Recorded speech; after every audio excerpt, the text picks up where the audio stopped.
This speedrun covers worlds 1 through 6, not including challenge levels, of Polybridge 2. The only requirement is to get each level's completion badge. Each level was completed separately by different community members and then spliced together. Ready? Let's go. Level 1-1 starts with a torque cannon. I'll explain it later. Level 1-2 is a dangling road, more on it later as well. Level 1-3 uses auto-triangulate. Once again, I'll explain more about this mechanic later. This is meant to be a puzzle optimization game, but as a speedrun, this is a game where we use creativity and glitches to get cars to their goals in the fastest way possible. There's also a category where you can't use most glitches, and another where you can use even more glitches, but I think this is a happy medium. This is a different type of cannon, found by Tofu and Arglin Campfling. Cars really don't like being inside of roads, and will travel at very high speeds to escape them. We use this mechanic a lot. There are two types of road in this game, but reinforced road is almost always better than normal road for our purposes. There are 6 other materials in the game, but most levels limit the types and/or amounts that you can use. Wood and steel do exactly what you'd expect them to. Roads and cables can be any length. Hydraulics can push and pull. Springs are springy and glitchy. Dangling roads are an emergent mechanic, and they've had a very mixed reception. But they exist, so we'll use them. Level 111 expects you to use hydraulics, but waiting for their animation to play out is slow, so we use another torque cannon to get the blue car to its flag. This forces the boat to begin quickly, and then we make a bridge for the van to get across. The tracer tool is a cool feature that allows you to place a whole bunch of materials quickly and with even distancing. You can make the tracer curved as well, but it doesn't snap to tiles, which can be inconsistent for speedrunning. 113 is the first level we actually use hydraulics in their intended fashion. They move the bridge out of the way of the boat, kinda like a real-life drawbridge. Auto-triangulate is a cool feature that allows wood, steel, and springs to automatically connect from where you place them to any nodes they have a direct sightline to. It can be toggled off and on with a hotkey, like every other feature in this game. You can copy, flip, rotate, and paste sections of bridges. Green split joints separate after certain pre-configured events happen, such as the red car getting to its flag. And with a last-minute effort from Fathom, we now have World 1 done in just under 2 minutes. This has been a goal for us ever since the summer of 2021. We haven't found glitches for most of the levels in World 2 for some reason. It's just a really solidly built world. If you like cars traveling at the speed of sound, you'll have to wait a few minutes. Level 2-2 intends that the fire truck goes, then the hydraulics pull the bridge up, then the boat goes, then the hydraulics go back down, and then the van finally goes. But the fire truck has plenty of horsepower, so we can just attach the van to it like a train car. Avoiding hydraulics is going to become a recurring theme in this speedrun, and this goal will be accomplished in more ways than you might imagine. In 2-3, Smithy turns off the grid and just places in everything by feel. Generally, we like to keep the grid on for consistency, but the limo gets stuck on edges that aren't smooth enough, and there's no way a level as curvy as this could ever be consistent anyways. 2-4 is really satisfying to build. It's one of the few levels in the speedrun that doesn't require any wood or steel. This level was actually changed in patch 1.20 because it was getting cheesed so badly. I'll let Smithy demolish the rest of this world. The last concept you need to know for a while is checkpoints. Each car needs to collect all of them before they can finish the level. If they have hashtags next to them, then they need to be collected in numerical order. Stop checkpoints kill the engine until a certain event happens, then this car starts back up again. Flip checkpoints are similar, but the car turns around before starting back up. This will be exploited later. The events that can cause the car to resume are predetermined by the level creator, and the same applies to hydraulics in some levels. But in other levels, you can choose after which events certain hydraulics push or pull, which is when the hard puzzles can really shine. Dangling roads are one of the 3 cheese strategies that I dislike. They're always pretty similar, and they steal the spotlight for more interesting strategies. The others are stuck spring roads and stuck falling roads, both of which you'll see much later. When playing the game normally, dangling roads aren't always as bad, because there's a lot of interesting ways to save money on them, but for speedrunning, it's almost always just a line of reinforced roads. 2-9 has this fun swing strategy found by Fathom. When playing these levels, there's not much of a difference between a hard level and an easy one, as all of them require fast and accurate mouse movements and keyboard presses.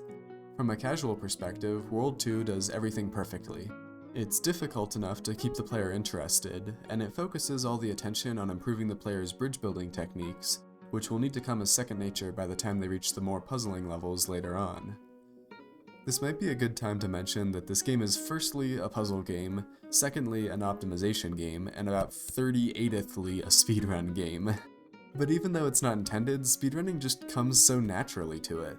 The controls are really tight, everything has a hotkey, there are plenty of interesting strategies to hunt, and everything is deterministic. At least in this game. Polybridge 1 is... Please, if you've never played Polybridge before, don't buy Polybridge 1 unless you get it in a bundle, you'll thank me later. This next level, 215, introduces springs. You can use a slider to tighten or loosen them, which controls whether they'll push or pull once the simulation starts. Hydraulics can be changed in the same way, but they initially start with the instruction to fully contract, rather than be neutral. This doesn't matter for normal play, but it's a major detail for speedrunning. You'll see that in this level. There's no good way to pull the bridge upwards, so you have to push it up instead. Bumping the slider all the way to the end doesn't take long at all when compared to having to get to a specific value. And there we are, World 2 in a little under 4 minutes, putting us at around 6 minutes in total. In the 100% category, World 3 is actually faster than World 2, but here it's 10 seconds slower, as it should be. While the puzzles here start to get a little more complicated, that's balanced out by the fact that they're a little smaller on average, so there's just less pieces to place and the cars tend to get across faster. 3.3 uses a tension bridge for the first time. The cables prevent the central wood node from falling, so those pieces can push up on the roads they're attached to. The sides are supported by wall braces which push those road nodes up and towards the center, and all of the forces balance out well enough for the bridge to withstand the dump truck. In any good hydraulic bridge, the roads connect in the center, but we don't need to build good bridges in a speedrun. Having them not connect saves us from having to create a split joint in the center. I would reference a Beatles song as this submersible vehicle cruises by, but I might get copyright claimed, so I think I'll just stay quiet. I've held my tongue up until now, but some of these levels are much more interesting in challenge mode. In 3.5's normal mode you can spam steel, but challenge mode removes steel as an option, so you have to build the whole bridge out of wood and rope. 10 seconds in normal, 30 seconds in challenge. But other levels are exactly the same as in normal mode, and it would make this video over an hour long, so I decided not to include it. If this video pops off, I might compile all the challenge levels into a video. For now, you can watch all the runs individually on speedrun.com. Another tension bridge. As a casual player, you're never forced into making tension bridges in the main campaign, but they are definitely optimal for some levels. 3.8 limits the amount of steel you can use, so wood is necessary. The top bridges wouldn't withstand a full force collision without steel, and the cars can't quickly climb them if they're sloped, so the bumps are needed to ease the transitions. This next level, 3.9, is called Wibbly Wobbly. The small Vespa needs to get to the upper checkpoints and the dump truck needs to get to the lower ones, so springs are pretty much required. Up until a few days ago, we were using a single 40% stretched spring. But I complained about it in the script, and Minecxt was reviewing the script and was like, you know you can just do this new strat, right? I did not know. As far as I can tell, when playing casually, 310 is just meant as a breather from all these puzzle levels. If you can beat 1-1, you can beat 310, there's no new ideas or strategies. 311 is a pretty fun jump level, but because so much of the terrain is fixed, it doesn't have much of a variety of strategies. But it is quite fun to watch the monster trucks go meow. Not all clicks are equal. If you can aim your mouse once and then click twice, that's faster than 2 aimed clicks. In 3.12 we need lots of steel and a hydraulic, so we can just do this. Please don't design bridges like this in real life. Unfortunately, we can't do the same tow truck mechanism we did in 2.2 and 2.14 in this level, because we're only allotted just enough roads to build the bridge itself. 3.13 is one of my favorite levels in the game. This parallelogram lift, invented by Arglin, is sweet and to the point. It's very simple here, but it hints at the kind of difficult levels we'll see later in Worlds 5 and 6. 3.14 is short, but not really sweet. It's fun to optimize, but like 3.10, just completing it is a trivial matter. There is a really easy cheese strategy for this level, but it's not proven to be faster than just building a bridge. Looper's Revenge. I've written a script for a whole video about this level and its predecessor, it's just that good. There are other designs with slingshots and a glitch unique to this level, but for any %NMA we get this incredibly precise swing, found by Minecxt. 3.16 has this really interesting concept of a monster truck having to drive over cars, but again, it gives you so much money that just completing it becomes trivial. And that's World 3 in 4 minutes, getting us up to about the 10-minute mark. World 4 starts off with a flip cannon. Because the truck will land slanted on its back, it clips into the road when it flips around. Auto-triangulate is an interesting mechanic, but it was only added 3 months after the game's launch. Before then, most of the strategy revolved around placing the fewest pieces possible, which made most levels pretty interesting. A lot of speedrunners worried about the addition of auto-triangulate, but it ended up generally being a good feature. Auto-triangulate on levels such as 4-3 leave the focus on the interesting towing contraption, while the rest of the bridge only takes up a couple of seconds. It can make the boring parts of a large bridge faster, while not really changing the more interesting parts. I was going to talk about how interesting this strategy was, but then I realized it was actually really unoptimized, so I went back and redid the run. For some reason I was only using wood before, despite me talking earlier about how steel is almost always superior. There's sometimes some meta strategy to auto-triangulation. In both this level and the previous level, it's faster to place the steel and then remove 1 or 2 pieces, but in other cases it's faster to place the pieces one by one. Also, because it can't place to nodes that are blocked by another piece, the order that you place the pieces matters. To be clear, auto-triangulate is an absolutely fantastic addition for casual play, but definitely more controversial for speedrunning. But I, for one, am glad that they added this feature. This next level is called Safety Gaps, which I believe is the term that Aliens Rock coined for this kind of bridge. It only gives you 9 road to cross a 14 road gap, so you have to make a bunch of small ramps. I'm still surprised we managed to find a strategy that beats the level in under 20 seconds, and it could still definitely be a bit faster if I were just better at copy-pasting. 4-7 has one of the more creative dangling roads. With a single dangle, both going down and coming back up would be too steep. 2 dangles normally wouldn't be strong enough, but because the center can pivot a little, it allows the bridge just enough flexibility. In this level, the car snaps the cables at the end, but if you watch it in slow motion, it snaps the left cable before the right cable, which gives it a falling ramp it can drive up like an action movie. Once again, not enough roads to cross the gap, so we're breaking OSHA rules to get the kids to school. I don't know what was going through the developers' heads when they added springs, but they make for some amazing level design. My opinion remains the same for 410 with this amazing design. The top spring disconnects on the van's return trip, and the weight of the bridge pushes it down to its second equilibrium position. I love bridges that can bend and fold like this, they're just so satisfying to watch. Along with 114 and 5-6, this is one of very few levels that's actually easier in challenge mode. There, they give you a lot more money to work with, and they also remove the annoying rock in the middle, which frees up space for a much better tension bridge.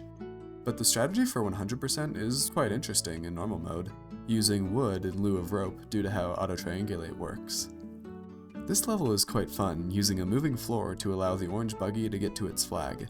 Anytime you need to make a curved road adds difficulty, but Smithy makes it look downright easy.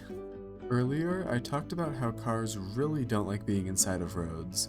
To get a road in a car, 1.1 used gravity, 1.6 used hydraulics, and now in 4.13 we're going to use springs.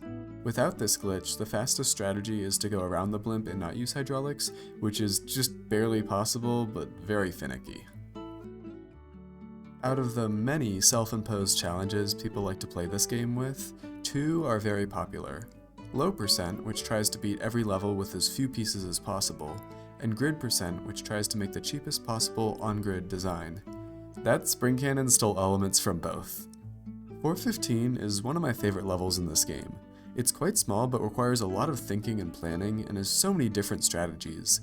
Challenge mode limits you to 1 hydraulic, which pushes the creativity even further. But the symmetry of normal mode is quite pretty. 4.16 is the last level in World 4, and the final level in the game when it first launched. Although it's not too difficult, it wraps up the game quite nicely and does its job as a final level very well. All of the materials and tools are unlocked for this level, and just about everything you learned up to now is required in order to beat it. This world took just over 4.5 minutes for a final time of 14 minutes and 15 seconds. But of course, that's not where this video will end. Worlds Serenity Valley and Steamtown both still remain, and the 2 of them will take longer than Worlds 1 through 4 combined. The first level of World 5 requires you to go past the flag, hit a stop checkpoint, and then come back and hit the flag again. But 9K5 found that if you're going fast enough, the corner of the truck can hit the platform just right and make it bounce backwards like this. For level 5-2, it's time for yet another kind of cannon for the blue car, similar to the one in 4.13. This car has enough horsepower that it doesn't even need springs to propel it into the roads, they can just sit there. Because we're cheesing it, we only have to make an elevator for the taxi, which makes the whole level much easier.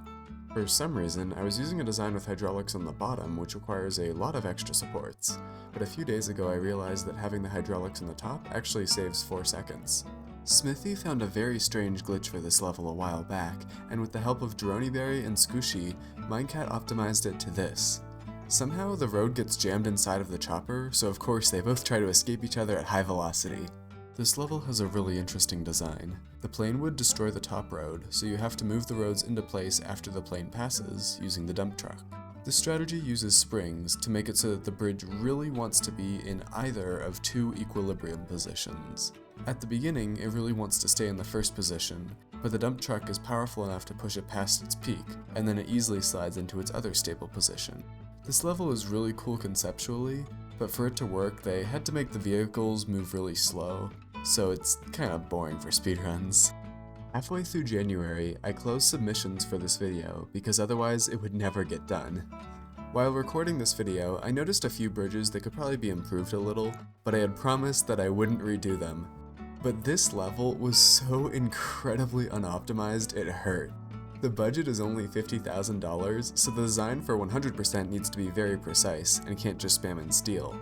But with essentially unlimited budget, I saved 9.5 seconds on just this one level. This level combines 2 things you've already seen before. From 2.15, the concept of using springs to make a heavier car go to a lower platform, and from 4.10 and 5.4, the concept of using springs to make a contraption that has 2 stable equilibrium points. The seemingly random spring on the end is just to make sure the road doesn't hit the ground with too much force and break itself. It's a surprisingly precise little piece. 5.7 is an interesting level that lets you choose between trapdoors and jumps, and for a speedrun, that choice is very easy. This level is even more precise to build than it looks, but after YOLOing it for long enough, I eventually got a run that worked. This level uses a dangling road, but this one is actually interesting. The orange car needs to get to its flag before the dump truck plugs the gap, so the dangling road has a drop down to allow for the jump. At the end of the bridge, the dump truck pulls down the road so far that it can't get back up, so this little triangle of roads is rigid enough to be driven up. But I do think this level shows just how broken dangling roads are in this game, when it can support a dump truck and then some. Here, the whole bridge needs to fall twice, so it's a rare spring level that actually requires the hydraulic controller to determine when the split joints should release the edges. Because the cars push the roads down a little as they drive across, they can't get up at the end if the road is perfectly flat, so it's made slightly asymmetrical to give the bridge a bit of a tilt. If you're enough of a nerd, you can take the arc cosine of 1 tile over 56 tiles to get a tilt of 1.8 degrees, but I'm not that nerdy, so I'm not going to do that. 5.10 is the second falling road level, also found by 9K5. Same principle as before, we're trying to get a road inside of the vehicle, and with enough roads, semis are just really easy to do that too. But even when you do get a launch, you have to have just the right angle and speed to hit the flag, so some of these pieces are just adjustment pieces that wouldn't be necessary if you were building it off-grid. 5.11 is one of the rare hydraulic levels that we haven't found a way to totally cheese in a speedrun yet. The car needs to go up, down, and up again, so the fastest way to do it is to build an elevator and copy-paste it. Even if building the elevator itself isn't very fast, only having to do it once makes it the superior option. We don't even have to make it click into place, because the other elevators work together to keep from wobbling too much. Out of all the long levels in this speedrun, 5.12 is by far the coolest. There are so many different designs, but after testing several viable ones, this was the fastest. The car needs to collect both stars in either order, so we make a jump and 2 catching ramps, and then this wonderful spinner machine in the middle. It's balanced well enough to stay upright for a second, and then the car is going to land in its mouth, transfer over its inertia to the spinner, and make a full 360-degree rotation and land on the catch. The catch has to be split in 2 to allow the car to slip through. This design just barely works, and it's only due to the car's insane horsepower that it can make it back up to its flag. 5.13 is a callback to level 5.15 from Polybridge 1. Although this time we get springs, there's also another bus to contend with, which makes every design look like a total mess that just barely works. This is somehow the fastest way to do it that we found, despite it using a ramp that intentionally breaks to allow the top bus to go down first, which is necessary since its flag is farther into the cubby on the left. I've never been able to decide whether I like this level or not, but if I can say one thing for certain, it's better than the original version. And that's not just because the bus on the right goes through itself to collect its flag. Roads in Polybridge 1 were made of paper.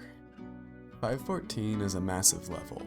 The blue bus on the bottom goes up a flight of stairs while the school bus on top goes down them, then hydraulics happen, and then the blue bus goes up again while the school bus goes down again. I build a double-decker bridge in order to make the hydraulics simpler, but that's not really the intended solution, so I have to mess around with the hydraulic controller and also suffer through a really slow simulation. Once again, I'm using a tension design because they're overpowered. Just a pair of cables can hold up this entire bridge. The center doesn't need to move at all, only the sides need to do anything, so they're only connected to the center at points. This simulation takes 28 seconds, which is the same amount of time it took to build the whole bridge. In a full world run, I think it's kind of nice to have this long break before heading into the final 2 levels, but it's also a bit stressful because if you screwed up anything with the hydraulics or the split joints, you won't find out for 15 seconds, and at that point, the run's already dead. 515 is BaconPankcakez' only level.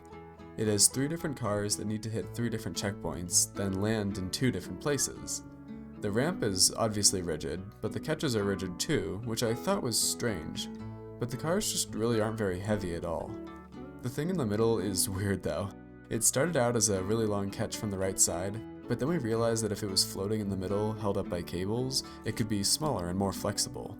But even with understanding the principles, it's still just a very odd bridge. This level and I are longtime frenemies. I hate its guts, but I can't help but respect it at the same time. It's killed so many of my runs with what I swear is RNG, especially in challenge mode back when it used to be the final level in the game. But the bridge is fun to build, and before World 6 was added, I do think it served as a great final boss. It requires many skills from past levels, but it's still able to retain its own identity. And that was World 5 done in 8 minutes, getting to just past 22 minutes in total so far. Next up is the Secret World. This is a stuck spring road, a new way of getting roads stuck inside a car by using tensioned springs to pull the roads together and hold them there. Even without this glitch, it's not even 5 seconds slower to just build a catapult. 6-1 is quite challenging when played normally, but it's so easily cheesed. 6-2's only vehicle is a semi, so once again it's getting cheesed by a stuck falling road, though this time by Minecxt. 6-3 normally requires you to build a compact and mobile hydraulic elevator to get one Vespa up to a ledge and another down from it, but we can use another flip cannon to cheese the whole thing. Because the first Vespa is only inside the road for a very brief time, the road doesn't break, and the second Vespa can land on it and do a second, smaller flip cannon to get up to its flag. Bridge-like motion seems like a big level, but it's actually quite easy once you know the trick. You have to rest the drawbridge on these moving gears, but this can be done with a tiny little triangle of steel. The right side doesn't have a static joint, but we can tuck a rope behind this decorative object, and since the gear is constantly pulling the bridge towards the center, the rope will always remain taut. In the first iterations of this design, we rested the bridge on the gears using an equally large circular gear made of steel, but it was pared down and down until we found that just this tiny little triangle would suffice. I don't know why this level had to be so long. The simulation takes longer than building the entire bridge. This level starts off with no glitches, just a cool cannon that uses a pre-stretched and a pre-compressed spring to fling the vehicle to the other side, but then a 2-piece flip cannon is used to send it flying back. The idea of springs that can be pre-compressed and pre-stressed is a bit of a strange concept. For budgeting, it's extra weird because the cost of the spring doesn't change, despite the fact that you're changing the amount of spring that's in that length. But it's cool and allows for fun levels like this one, where you have to set up a bunch of springs that'll release and send the car flying across this massive gap, so it's a fine feature in my books. This next level is yet another one that contains only a semi, so it's the same strategy for the 4th time. The developers actually added a height limit to this game, which was absent in Polybridge 1, but it's far too high up to actually prevent falling roads. In Polybridge 3, it's much lower, and the cars are also better glitch-proofed, so it's not anywhere near as infested with glitches. In computer science, the rubber ducky method is where you explain your code line by line to an inanimate object, which makes any unintended logic pop out quite clearly. I was trying to write why this level's weird strategy was actually optimal, but I realized that it really wasn't. This strategy saves 14 seconds over the old spring cannon design. Auto-triangulate doesn't work when clicking on a node, but if you flick your mouse and time it just right, there's a very small window where it does work. Minecxt found that it works more consistently on lower resolutions, which is why the video is so grainy. The tiny hydraulic extends the hydraulic phases just enough for the split joints to seal. A tiny meteor shoves the taxi forward, and then the falling block that's supposed to destroy everything in the way flings it across. You have to go off-grid to make a curve smooth enough for the buggy to make just 2 cycles instead of 3. You can aim at the various static joints on the right to line up the angles perfectly, which lets the buggy just barely do this. There aren't as many static joints in 612, so to do the same off-grid trick, a garbage wood is placed on-grid, and now it's at the perfect angle for the car to seesaw quickly both times. The right side uses a much cooler hydraulically powered arm to carry the car to its checkpoint and back. Hydraulics don't have their first activation until the left car reaches its checkpoint, so the right side can't be used on the left, and you only get 3 roads, so the left side can't be used on the right either. 613 Pinball is the second longest level in the campaign, and uses an unintended feature that I believe was specifically patched in version 1.62. The ball with the Vespa has to hit all 5 checkpoints, including the one inside the spinning maze. From what I'm building right now, it doesn't look like it should work, but after you see the simulation, it'll still look like it shouldn't work. A road meteor will get stuck in the shape that surrounds the Vespa, and like vehicles, shapes really don't like having road inside of them. For every level, there are 3 ways to speedrun it. This video is any % no major abuses, which means you just have to beat the level and get the completion badge. It's a good mix of beating levels in glitchy ways and in intended ways, which is why it's my favorite. If you don't like glitches, there's also 100% no major abuses, which requires you to beat each level unbreaking and under budget. It still has a couple of glitches, such as the stuck spring road in 6.1, but most glitches function by having pieces break. There's also true any %, which only requires you to see the level completion screen.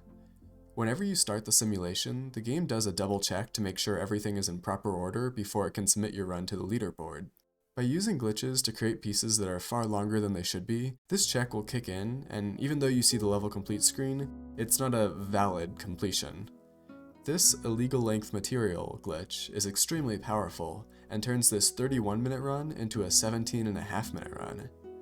If you love glitches or don't have an attention span that lasts longer than 30 seconds, you'll like a large majority of the any % strategies. 614 shows off a very interesting facet of auto-triangulate. We don't actually want to build the contraption here, but because auto-triangulate would connect to too many static joints if we built it below, it's easier to just cut and paste it rather than remove all the excess steel pieces. I still do have to remove 1 steel, but it's a lot better than it would have been otherwise. The shape on the bottom that has the 2 yellow static joints rotates at a steady pace, which I attached the rest of the contraption to, since the level only gives you 2 roads.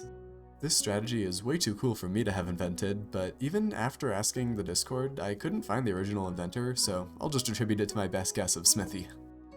615 doesn't give you any roads. The only things you can use to interact with the vehicles are 3 shapes. So the first half of the level is placing hydraulics, then the second half of the level is messing with the hydraulic controller. This strategy is taken directly from low %, which, as briefly mentioned before, optimizes for the fewest pieces possible. Most of the time, the optimal speedrun strategies and the optimal low % strategies are vastly different from each other, but in this level, the only tools we can really use are hydraulics and cables, neither of which can take advantage of auto-triangulation or much copy-pasting. An interesting detail about Polybridge is that the game stops tracking anything the instant the last vehicle touches its last flag. So even though the hydraulics break here, it still counts for the unbreaking leaderboards, and therefore counts for a 100% no major abuses speedrun. Rube Goldbridge is the final level in the game, and it is by far the longest level in any Polybridge game, taking over 2 minutes to speedrun. Because it uses the same oversight as 613, this exact design won't work in the latest versions. When each van reaches its flag, it will set other events into motion. This is supposed to be caused by a ball falling into a lever and lifting up a roadblock for each van, but cheese was found for the last van by squeezing a road underneath the roadblock and then pulling it up with hydraulics. The other 3 cars get to their flags by ordinary means, although they still have plenty of strategy to them and can very likely be optimized further. If you've gotten this far into the video, either you accidentally let it play in the background, or you like this content. A lot of my videos aren't Polybridge related, so I'm not going to ask you to subscribe, but liking the video would be nice. In the description, I'll post a few links to other Polybridge speedrun videos as they come out. Team Games just completed the last few dozen Polybridge 1 individual levels and is now working up to a complete 100% run of the game. Polybridge 3 is gonna take a long time, but when we complete all the individual level runs, I'll do another video like this.